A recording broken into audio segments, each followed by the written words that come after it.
예수님과 제자들 일행이 예루살렘으로 입성할 때가 가까워지니까 제자들은 자기들 사이에 서열을 정하고 싶었을 것입니다. 다시 말하면 예수님이 예루살렘에서 왕으로 등극하면 누가 더 높은 자리를 차지할지를 미리 정하고 싶었던 것입니다. 18절 1절입니다. 그때에 제자들이 예수께 나와 이르되 천국에서는 누가 크니까. 지금까지 제자들 사이에 순위가 정해져 있지 않았지만 베드로가 신앙 고백을 통해 칭찬을 듣고 새 제자가 뽑혀 베나산에 올라가고 납세 문제에서 베드로가 대표적이 되자 제자들 사이에서는 누가 크냐는 문제가 큰 이슈가 되었던 것입니다. 이 논쟁은 앞으로도 계속 이어지는 것을 볼 수 있습니다. 제자들은 아직도 예수님의 소명을 모르고 있다고 마태는 말하고 있는 것입니다. 제자들은 그 당시 대부분의 유대인들이 생각하는 것에서 벗어나지 못하고 있었던 것입니다. 즉, 해결을 하지 못하고 있었습니다. 다시 말하면 제자들은 예수님을 3년 동안이나 따라다녀도 거듭남을 이루지 못하고 있었던 것입니다. 이것은 오늘날 우리 기독교인들에게 무서운 말씀입니다. 그 당시 유대인들은 하나님을 믿는 공동체라는 것을 알아야 합니다. 즉 하나의 거대한 교회라는 것입니다. 그렇다면 오늘날 교회에 출석한다고 다 거듭난 성도들이 아니라는 것입니다. 제자들처럼 세상 사람들이 추구하는 것을 버리지 못하고 있다면 해결을 하지 않은 것입니다. 그렇다면 하나님 나라에 들어가지 못한다는 말일까요?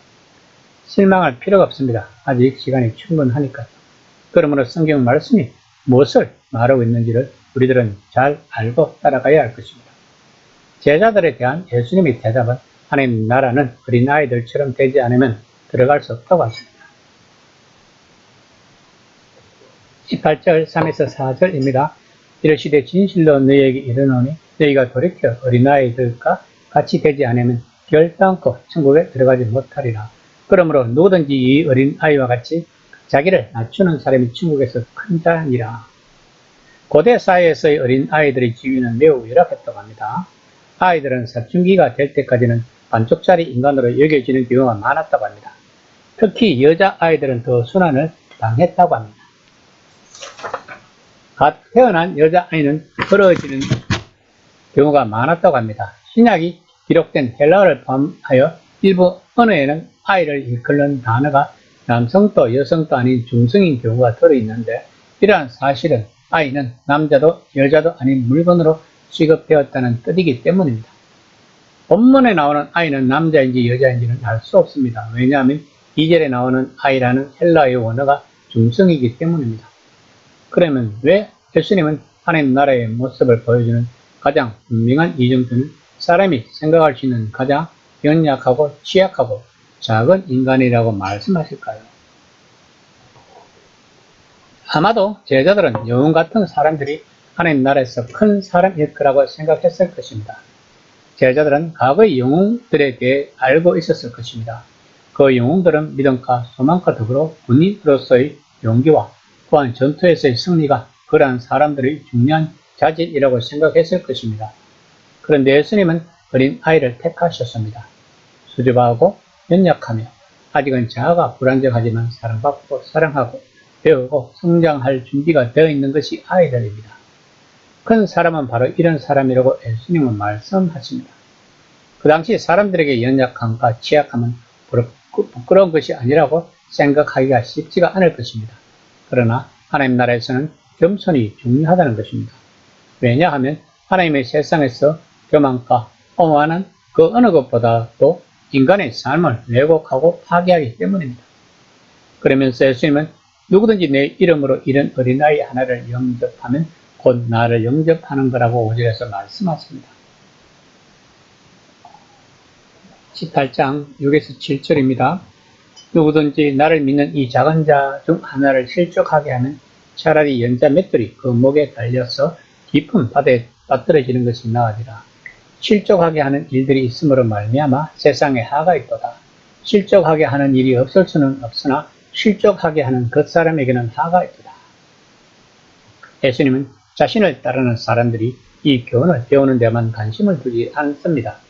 어린아이와 같이 되는 것은 은혜와 지혜 가운데서 자라가고 하나님 나라의 큰 사람으로 자라가는 것이 핵심이라고 깨닫는 것이 전부가 아니라는 것입니다. 예수님은 아이들이 그저 즐겁게 뛰어놀면 된다고 낭만적이고 안이한 생각을 하지 않습니다. 아이들을 잘 신뢰하고 열정이 있기 때문에 오히려 크게 위험에 처할 수 있다는 것입니다. 그래서 예수님은 어려 하시듯 가정법을 써서 노골적으로 경고를 하시는 것입니다. 전자맷돌은 여인들의 집에서 사용하는 작은 맷돌이 아닙니다. 전자맷돌은 나귀 맷돌의 뜻입니다. 즉 나귀가 끌면서 돌리는 큰 맷돌입니다. 로마인들은 분모를 죽이거나 큰 번제를 저지른 자들의 목에 큰 돌을 매달아 바다에 빠뜨리는 일이 있었다고 합니다. 유대인들은 바다를 무서워했으며 그러므로 물에 빠져 죽는 것을 그들에게는 저주였다고 생각했다고 합니다. 이 세상의 존재 방식은 어린 아이처럼 약하고 취약한 사람들이 착취를 당할 수밖에 없는 곳이기도 합니다. 하지만 그 착취에 탐닉하는 사람들에게 본문은 경고하고 있는 것입니다. 살인, 간음, 도둑질처럼 우리가 큰 죄라고 생각하는 것들에 대해 예수님이 하신 그 어떤 말씀보다도 엄한 경고입니다. 그러한 죄도 심각하지만 작은 사람 하나를 실족하게 하거나 걸려 넘어지게 하는 것은 훨씬 더 심각한 죄란 것입니다. 이처럼 하나님 나라를 배운다는 것은 이 세상의 실제 악을 대면하고 하나님은 그 악을 우리가 싫어하는 것보다 더 싫어하신다는 것을 깨닫는 것입니다. 즉 하나님이 싫어하시는 것을 우리가 하지 않으면 된다는 것입니다.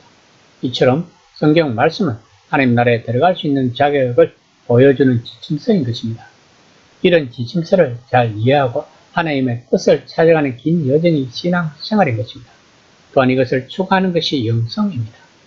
이 시간 나는 하나님 나라의 지침서대로 잘 가고 있는지를 한번 점검해보는 시간이 되었으면 합니다.